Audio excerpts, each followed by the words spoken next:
This is Public Voice News with breaking news. আসসালামু আলাইকুম, আমি Afrin Sadia. Public voice news চ্যানেলে আপনাকে স্বাগত।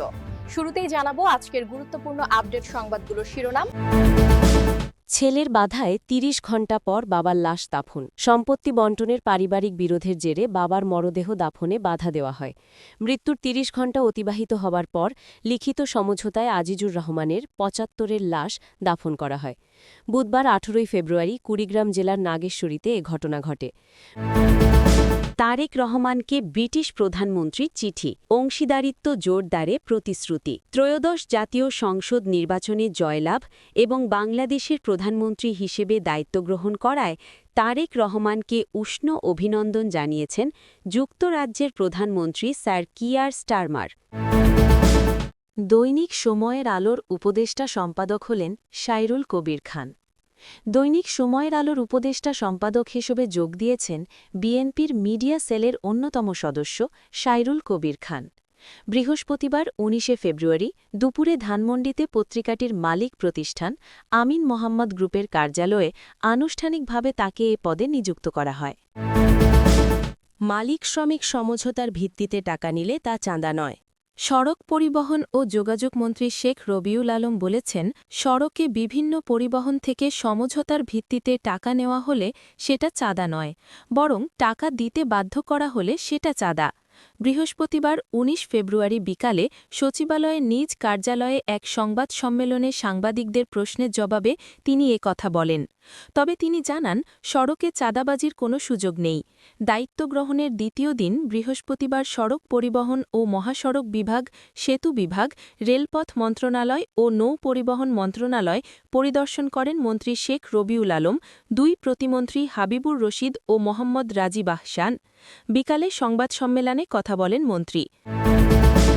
বাংলাদেশ ভারত পুনরায় রেল চালু নিয়ে যা বললেন রেলমন্ত্রী। ভারত বাংলাদেশ রেল যোগাযোগ পুনরায় চালুর বিষয়ে পরীক্ষা নিরীক্ষা চলছে বলে জানিয়েছেন সড়ক, রেল ও নৌ পরিবহন মন্ত্রী শেখ রবিউল আলম। ছেলের বাধায় ৩০ ঘণ্টা পর বাবার লাশ দাফন। সম্পত্তি বণ্টনের পারিবারিক বিরোধের জেরে বাবার মরদেহ দাফনে বাধা দেওয়া হয়। মৃত্যুর ৩০ ঘণ্টা অতিবাহিত হবার পর লিখিত সমঝোতায় আজিজুর রহমানের ৭৫-এর লাশ দাফন করা হয়। বুধবার ১৮ ফেব্রুয়ারি কুড়িগ্রাম জেলার নাগেশ্বরীতে এ ঘটনা ঘটে। মৃত আজিজুর রহমান নাগেশ্বরী পৌরসভার ৭ নম্বর ওয়ার্ডের পয়রাডাঙ্গা বাজার এলাকার বাসিন্দা। ঘটনায় জানা যায়, আজিজুর রহমান বার্ধক্যজনিত কারণে মঙ্গলবার ১৭ ফেব্রুয়ারি সন্ধ্যায় মারা যান। পরদিন বুধবার সকাল ১১টায় জানাজার সময় নির্ধারণ করে এলাকায় মাইকিং করা হয়। কিন্তু সম্পত্তির ভাগবাটোয়ারা নিয়ে প্রথম পক্ষ ও দ্বিতীয় পক্ষের স্ত্রী সন্তানদের মধ্যে বিরোধ দেখা দিলে নির্ধারিত সময় জানাজা অনুষ্ঠিত হয়নি। বিরোধ নিষ্পত্তি না হওয়া পর্যন্ত প্রথম পক্ষের সন্তান আব্দুল হাকিম জানাজা ও লাশ দাফনে আপত্তি জানান। নাগেশ্বরী পৌরসভার সাবেক মেয়র আব্দুর রহমান বলেন, জীবদ্দশায় আজিজুর রহমান বাড়ি ভিটে সহ স্থাবর অস্থাবর সম্পত্তি দ্বিতীয় স্ত্রীর ছেলে রফিকুল ইসলাম ওরফে টাইগারের নামে লিখে দেন।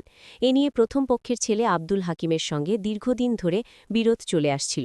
দীর্ঘদিনে বিরোধ না মেটায় আজিজুর রহমানের মৃত্যুর পর প্রথম পক্ষের সন্তান আব্দুল হাকিম লাশ দাফনে আপত্তি জানান। দিনভর স্থানীয়রা দুই পক্ষকে নিয়ে কয়েক দফায় বৈঠক করেন। সন্ধ্যার পরও সমাধান না হওয়ায় পরিস্থিতি উত্তপ্ত হয়ে ওঠে। স্থানীয় বাসিন্দা রফিকুল ইসলাম, হাফিজুর রহমান, জয়নাল আলী, আব্দুল মালেক জানান, রাত ১০টার দিকে সালিশ বৈঠকে চূড়ান্ত সিদ্ধান্ত হয়, বাড়ি ভিটার ২১% জমির মধ্যে দুই ভাই ৮% করে পাবেন এবং অবশিষ্ট অংশ বোনের প্রাপ্য হিসেবে থাকবে। পাশাপাশি আবাদি জমি আইনানুগ প্রক্রিয়ায় সুষ্ঠু তদারকির মাধ্যমে বণ্টনের সিদ্ধান্ত নেওয়া হয়। এ বিষয়ে ৩০০ টাকা মূল্যের স্ট্যাম্পে লিখিত অঙ্গীকারনামা সম্পাদন করে উভয় পক্ষ স্বাক্ষর করার পর রাত ১১টায় বাবার লাশ দাফনে ছেলে সম্মতি দেয়। নাগেশ্বরী থানার ওসি আবদুল্লাহ হিল জামাল জানান, এই ঘটনা আগে কেউ জানায়নি। মীমাংসা ও লাশ দাফনের পর বিষয়টি সম্পর্কে অবহিত হই। অবশ্য এ বিষয়ে কেউ কোনো অভিযোগ দেয়নি। তারেক রহমানকে ব্রিটিশ প্রধানমন্ত্রীর চিঠি, অংশীদারিত্ব জোরদারে প্রতিশ্রুতি। ত্রয়োদশ জাতীয় সংসদ নির্বাচনে জয়লাভ এবং বাংলাদেশের প্রধানমন্ত্রী হিসেবে দায়িত্ব গ্রহণ করায় তারেক রহমানকে উষ্ণ অভিনন্দন জানিয়েছেন যুক্তরাজ্যের প্রধানমন্ত্রী স্যার কিয়ার স্টারমার। অভিনন্দন বার্তায় ব্রিটিশ প্রধানমন্ত্রী দুই দেশের মধ্যকার দীর্ঘমেয়াদী বন্ধুত্বপূর্ণ সম্পর্ককে আরও এক ধাপ এগিয়ে নেওয়ার প্রতিশ্রুতি ব্যক্ত করেন। এর আগে তারেক রহমানকে অভিনন্দন জানান যুক্তরাষ্ট্রের প্রেসিডেন্ট ডোনাল্ড ট্রাম্প। চিঠিতে আমেরিকান জনগণের পক্ষ থেকে প্রধানমন্ত্রীর ঐতিহাসিক এই বিজয়ে শুভেচ্ছা ও সফলতা কামনা করা হয়। বুধবার 18 ফেব্রুয়ারি তারেক রহমানের কাছে লেখা ওই চিঠিতে অভিনন্দন জানানো হয়। চিঠিটি প্রকাশ করেছে বাংলাদেশের পররাষ্ট্র মন্ত্রণালয়ের official verified x handle.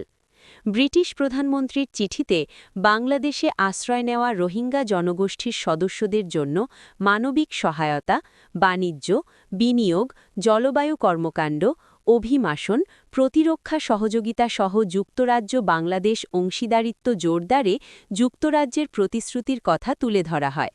British প্রধানমন্ত্রী উল্লেখ করেন, যুক্তরাজ্য ও বাংলাদেশের মধ্যে দীর্ঘমেয়াদী সম্পর্ক রয়েছে। আমি আশাবাদী যে আপনার নেতৃত্বে আমাদের সহযোগিতা কেবল আমাদের অভিন্ন মূল্যবোধ এবং সমৃদ্ধ ইতিহাসের ওপর ভিত্তি করে গড়ে ওঠা।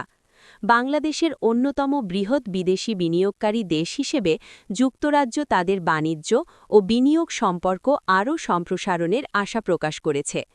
চিঠিতে ব্রিটিশ প্রধানমন্ত্রী বলেন, আমাদের অংশীদারিত্বকে আরও শক্তিশালী করতে আপনার সঙ্গে ঘনিষ্ঠভাবে কাজ করার জন্য আমি উন্মুখ হয়ে রয়েছি এবং অগ্রগতি ভাগ করে নেওয়া আমাদের অগ্রাধিকার। তিনি বলেন, অবৈধ অভিবাসন মোকাবেলায় আরও সহায়তা, এর প্রভাবগুলোর বিরুদ্ধে লড়াই, জলবায়ু পরিবর্তন এবং আমাদের দীর্ঘদিনের প্রতিরক্ষা ও নিরাপত্তা সম্পর্ককে শক্তিশালী করবে। মিয়ানমার থেকে বিতাড়িত হয়ে বাংলাদেশে আশ্রয় নেওয়া রোহিঙ্গা জনগোষ্ঠীর প্রতি বাংলাদেশের মানবিক আচরণের প্রশংসা করেন কিয়ার স্টারমার। তিনি প্রতিশ্রুতি দেন যে যুক্তরাজ্য সরকার রোহিঙ্গা শরণার্থীদের জন্য তাদের মানবিক ও আর্থিক সহায়তা অব্যাহত রাখবে। পরিশেষে দুই দেশের সম্পর্কের পরবর্তী অধ্যায় সফল ও সমৃদ্ধ হবে বলে তিনি চিঠিতে আশাবাদ ব্যক্ত করেন। দৈনিক সময়ের আলোর উপদেষ্টা সম্পাদক হলেন সাইরুল কবির খান। দৈনিক সময়ের আলোর উপদেষ্টা সম্পাদক হিসেবে যোগ দিয়েছেন বিএনপির মিডিয়া সেলের অন্যতম সদস্য সাইরুল কবির খান। বৃহস্পতিবার 19 ফেব্রুয়ারি দুপুরে ধানমন্ডিতে পত্রিকাটির মালিক প্রতিষ্ঠান আমিন মোহাম্মদ গ্রুপের কার্যালয়ে আনুষ্ঠানিকভাবে তাকে এ পদে নিযুক্ত করা হয়। সাইরুল কবির খানের হাতে নতুন দায়িত্বের নিয়োগপত্র তুলে দেন আমিন মোহাম্মদ গ্রুপের ব্যবস্থাপনা পরিচালক মুহাম্মদ রামজানুল হক নিহাদ। এ সময় আরও উপস্থিত ছিলেন আমিন মোহাম্মদ ফাউন্ডেশনের নির্বাহী পরিচালক মুহাম্মদ তানভীরুল ইসলাম, সময়ের আলোর প্রকাশক ফয়সাল আর Ferdous, chief operating officer Munif আম্মার এবং chief business officer Ehsanul Habib সাদি। নতুন উপদেষ্টা সম্পাদককে ফুল দিয়ে স্বাগত জানান তারা। পরে বিকালে বাংলা মোটরে সময়ের আলো কার্যালয়ে যোগ দেন সাইরুল কবির খান। সেখানে ভারপ্রাপ্ত সম্পাদক শাহনওয়াজ করিম সহ বিভিন্ন বিভাগের সংবাদকর্মী ও সাংবাদিকেরা তাকে বরণ করে নেন। মুক্তিযোদ্ধা পরিবারে জন্ম নেওয়া সাইরুল কবির খানের পৈতৃক নিবাস নেত্রকোনার আটপাড়া উপজেলার একটি ঐতিহাসিক গ্রামে। তার বাবা আব্দুর রহিম খান। তিনি মুঘল সেনাপতি ঈসা খাঁর বংশোদ্ভূত আসালত খাঁর নবম বংশধর। শৈশবে স্বল্প সুনই সরকারি প্রাথমিক বিদ্যালয় তার শিক্ষার হাতেখড়ি এবং বানিয়াজান সিটি পাইলট উচ্চ বিদ্যালয় থেকে কৃতিত্বের সঙ্গে মাধ্যমিক সম্পন্ন করেন নেত্রকোনার আবু আব্বাস কলেজ থেকে উচ্চশিক্ষা গ্রহণ শেষে। সাইরুল কবির খান সাংবাদিকতা শুরু করেন দৈনিক দিনকালের মাধ্যমে। প্রথমে আটপাড়া ও পরে নেত্রকোনা জেলা প্রতিনিধি হিসেবে তৃণমূল সাংবাদিকতায় কাজ করেন তিনি। পাশাপাশি নেত্রকোনা জেলা প্রেস ক্লাবের প্রতিষ্ঠাতা সদস্য হিসেবেও গুরুত্বপূর্ণ ভূমিকা রাখেন তিনি। সাংবাদিকতার পাশাপাশি রাজনীতির অঙ্গনেও সক্রিয় সাইরুল কবির খান। বর্তমানে তিনি সরাসরি বিএনপির গুরুত্বপূর্ণ সেল, চেয়ারপারসনের মিডিয়া উইং ও চেয়ারপারসনের মিডিয়া সেলের অন্যতম সদস্য হিসেবে দায়িত্ব পালন করছেন। 2007 সাল থেকে বিএনপি চেয়ারপারসনের প্রেস উইংয়ের সঙ্গে যুক্ত তিনি। বর্তমান প্রধানমন্ত্রী ও দলের চেয়ারম্যান তারেক রহমান যখন প্রথম বিএনপি মিডিয়া সেল গঠন করেন, তখন এই সেলের অন্যতম সদস্য হিসেবে মনোনীত করা হয় তাকে। গণমাধ্যমে রাজনৈতিক বিশ্লেষক হিসেবেও পরিচিতি রয়েছে তার। পাশাপাশি নিয়মিত লেখালেখি, গান ও গবেষণায় যুক্ত তিনি। মহান মুক্তিযুদ্ধের ওপর তার পরিকল্পনা ও পরিচালনায় একটি প্রামাণ্য চলচ্চিত্র নির্মিত হয়েছে, যার মোড়ক উন্মোচন করেছিলেন সাবেক প্রধানমন্ত্রী প্রয়াত খালেদা জিয়া। তথ্যচিত্রটি পরবর্তী সময়ে বাংলাদেশ টেলিভিশনেও প্রচারিত হয়। নতুন দায়িত্ব গ্রহণ প্রসঙ্গে বিএনপির মিডিয়া সেলের গুরুত্বপূর্ণ সদস্য সাইরুল কবির খান বললেন, আমি দল ও দেশের স্বার্থে লেখালেখি এবং গণমাধ্যম ও সাংবাদিকতাতেই বেশি মনোযোগী থাকতে চাই। সড়ক পরিবহন ও যোগাযোগ মন্ত্রী শেখ রবিউল আলম বলেছেন, সড়কে বিভিন্ন পরিবহন থেকে সমঝোতার ভিত্তিতে টাকা নেওয়া হলে সেটা চাঁদা নয়, বরং টাকা দিতে বাধ্য করা হলে সেটা চাঁদা। বৃহস্পতিবার ১৯ ফেব্রুয়ারি বিকালে সচিবালয়ে নিজ কার্যালয়ে এক সংবাদ সম্মেলনে সাংবাদিকদের প্রশ্নের জবাবে তিনি কথা বলেন। তবে তিনি জানান, সড়কে চাঁদাবাজির কোনো সুযোগ নেই। দায়িত্ব গ্রহণের দ্বিতীয় দিন বৃহস্পতিবার সড়ক পরিবহন ও মহাসড়ক বিভাগ, সেতু বিভাগ, রেলপথ মন্ত্রণালয় ও নৌ পরিবহন মন্ত্রণালয় পরিদর্শন করেন মন্ত্রী শেখ রবিউল আলম, দুই প্রতিমন্ত্রী হাবিবুর রশিদ ও মোহাম্মদ রাজীব আহসান।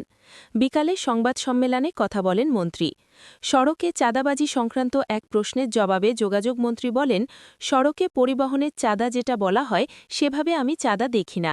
মালিক ও শ্রমিক সমিতি আছে, তারা তাদের কল্যাণে এই টাকা ব্যয় করে, এটা অলিখিত বিধির মতো।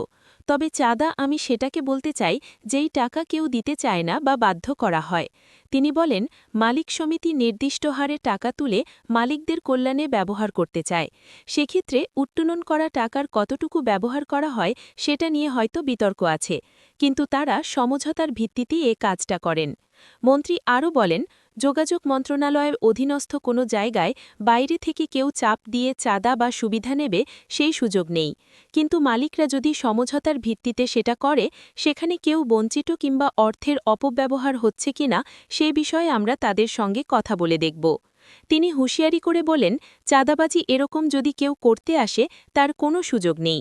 যোগাযোগ মন্ত্রণালয়ের অধীনে বা যে সমস্ত জায়গা আছে সেখানে বাইরে থেকে কেউ চাপ প্রয়োগ করে চাঁদা কিংবা অনৈতিক সুবিধা নেবে সে সুযোগ নেই। ঈদের ছুটিতে সড়কে যান ব্যবস্থাপনার বিষয়ে সরকারের পরিকল্পনার বিষয়ে জানতে চাইলে মন্ত্রী বলেন, গত ঈদে ছুটির দিন বেশি ছিল। এবার আমরা সিদ্ধান্ত নিয়েছি যে ওই প্রক্রিয়াটা অনুসরণ করব। পাশাপাশি নতুন করে আর কী প্রক্রিয়া গ্রহণ করলে ভোগান্তি কমবে সেটা ঠিক করা হবে। তবে অতিরিক্ত কিছু পদক্ষেপ যুক্ত করার বিষয়ে ৩ থেকে ৪ দিনের মধ্যে সিদ্ধান্ত নেওয়া হবে। সড়কে শৃঙ্খলা রক্ষায় ব্যাটারি চালিত অটোরিকশার বিরুদ্ধে ব্যবস্থা নেওয়ার কথা জানিয়ে রবিউল আলম বলেন, ঢাকার প্রধান সড়কে ব্যাটারি চালিত অটোরিকশার অবাধ চলাচল ও যানজট সৃষ্টির বিষয়টি নিয়ন্ত্রণে আনা হবে।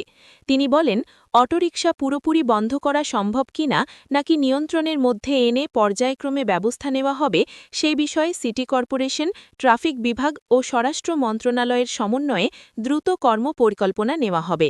তিনি বলেন, মহাসড়কে বাজার বসা, অনিয়ন্ত্রিত পার্কিং ও ব্যাটারি চালিত রিকশার কারণে যানজট বাড়ছে। স্ট্রিট পার্কিংয়ের নামে গুরুত্বপূর্ণ সড়ক ইজারা দেওয়ার বিষয়ে সিটি কর্পোরেশনের সঙ্গে আলোচনা করে প্রয়োজন হলে বাতিলের উদ্যোগ নেওয়া হবে। এক প্রশ্নের জবাবে তিনি বলেন, মেট্রো রেলের কাজ পুনরায় শুরু হয়েছে এবং দ্রুত গতিতে এগোবে।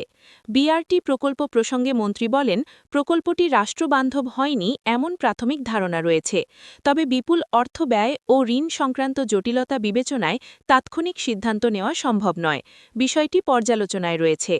সড়কে দুর্নীতি ও রাজনৈতিক প্রভাবের বিষয়ে প্রশ্নে জবাবে শেখ রবিউল আলম বলেন, যেখানে জনস্বার্থ সেখানে দলীয় স্বার্থ নগণ্য। কোনো সংগঠন বা গোষ্ঠীকে প্রাধান্য বিস্তার করতে দেওয়া হবে না। স্বচ্ছতা ও জবাবদিহি নিশ্চিত করেই মন্ত্রণালয় পরিচালনা করা হবে। পদ্মা সেতুর টোল আদায়ে অনিয়মের অভিযোগ প্রসঙ্গে মন্ত্রী বলেন, নিয়মিত টোল আদায় হচ্ছে এবং সেতুর কিস্তিও পরিশোধ করা হয়েছে। এ বিষয়ে কোনো বকেয়া নেই বলে দাবি করেন তিনি। রেল খাতে দীর্ঘসূত্রতা ও সমন্বয়হীনতার কথা তুলে ধরে মন্ত্রী বলেন, অনেক জায়গায় রেল লাইন নির্মাণ শেষ হলেও ইঞ্জিন ও বগির অভাবে ট্রেন চালু করা যায়নি। কোথাও ইঞ্জিন এসেছে কিন্তু বগি নেই, এমন পরিস্থিতি তৈরি হয়েছে। তিনি জানান, প্রধানমন্ত্রী রেল খাতে বিশেষ গুরুত্ব দিয়েছেন। দেশের ভেতরেই ইঞ্জিন ও বগি তৈরি করা সম্ভব কিনা তা খতিয়ে দেখার নির্দেশ দিয়েছেন। একই সঙ্গে টেন্ডার প্রক্রিয়ায় সমন্বয় আনার মাধ্যমে দ্রুত প্রকল্প বাস্তবায়নের ওপর জোর দেওয়া হয়েছে। চট্টগ্রাম ঢাকা রুটে যাত্রা সময় কমানো, প্রথম ও দ্বিতীয় শ্রেণীর যাত্রী সেবার মান উন্নয়ন এবং ঈদ কেন্দ্রিক অতিরিক্ত টিকিট ব্যবস্থাপনায় শৃঙ্খলা আনার বিষয়েও নির্দেশনা রয়েছে বলে জানান তিনি। ভারত বাংলাদেশ রেল যোগাযোগ পুনরায় চালুর বিষয়ে পরীক্ষা নিরীক্ষা চলছে উল্লেখ করে মন্ত্রী বলেন, দেশের স্বার্থ বিবেচনায় ১৫ দিনের মধ্যে সিদ্ধান্ত আসতে পারে। সংবাদ সম্মেলনে সড়ক বিভাগের সচিব মোহাম্মদ জিয়াউল হক, নৌ পরিবহন মন্ত্রণালয়ের সচিব নুরুন নাহার চৌধুরী, ঢাকা ম্যাস ট্রানজিট কোম্পানির ম্যানেজিং ডিরেক্টর ফারুক আহমেদ এবং সড়ক ও জনপথ অধিদপ্তরের প্রধান প্রকৌশলী সৈয়দ মইনুল হাসান প্রমুখ উপস্থিত ছিলেন। সেতু ভবন পরিদর্শন। প্রতিটি প্রকল্প বাস্তবায়নের ক্ষেত্রে প্রকল্পের গুণগত মান ঠিক রেখে নির্ধারিত সময়ের মধ্যে কাজ সম্পন্ন করতে হবে বলে জানিয়েছেন সড়ক পরিবহন ও সেতু, রেলপথ এবং নৌ পরিবহন মন্ত্রণালয়ের দায়িত্বপ্রাপ্ত মন্ত্রী শেখ রবিউল আলম। বৃহস্পতিবার বনানীস্থ সেতু ভবন এবং সচিবালয়ে সড়ক পরিবহন ও সেতু মন্ত্রণালয়ের সম্মেলন কক্ষে অনুষ্ঠিত মতবিনিময় সভায় কথা জানান তিনি। মন্ত্রী বলেন, প্রতিটি কাজ সততা ও স্বচ্ছতার সঙ্গে শৃঙ্খলা বজায় রেখে ও প্রজ্ঞা নিয়ে করে যেতে হবে। তিনি কর্মচারীদের পেশাদারিত্বের সঙ্গে অর্পিত দায়িত্ব পালনের আহ্বান জানান। এছাড়া বর্তমান সরকার গণমানুষের সরকার, এই জন্য প্রতিটি সরকারি প্রতিষ্ঠানকে দেশমাতৃকার জন্য কাজ করতে হবে। তিনি বলেন, সবার উপরে দেশ, জনভোগান্তি কমিয়ে টেকসই যোগাযোগ ব্যবস্থা নিশ্চিত করতে হবে। এ সময় অন্যান্যদের মধ্যে উপস্থিত ছিলেন সড়ক পরিবহন ও সেতু, রেলপথ এবং নৌ পরিবহন মন্ত্রণালয়ের দায়িত্বপ্রাপ্ত মন্ত্রী শেখ রবিউল আলম, দুই প্রতিমন্ত্রী হাবিবুর রশিদ ও মোহাম্মদ রাজীব আহসান এবং সেতু বিভাগের সচিব মোহাম্মদ আব্দুর রাউফ প্রমুখ পদস্থ কর্মকর্তারা। বাংলাদেশ ভারত পুনরায় রেল চালু নিয়ে যা বললেন রেলমন্ত্রী। ভারত বাংলাদেশ রেল যোগাযোগ পুনরায় চালুর বিষয়ে পরীক্ষা নিরীক্ষা চলছে বলে জানিয়েছেন সড়ক, রেল ও নৌ পরিবহন মন্ত্রী শেখ রবিউল আলম। তিনি বলেছেন, দেশের স্বার্থ বিবেচনায় ১৫ দিনের মধ্যে সিদ্ধান্ত আসতে পারে। বৃহস্পতিবার ১৯ ফেব্রুয়ারি সড়ক পরিবহন ও মহাসড়ক বিভাগের সম্মেলন কক্ষে আয়োজিত সংবাদ সম্মেলনে কথা বলেন মন্ত্রী।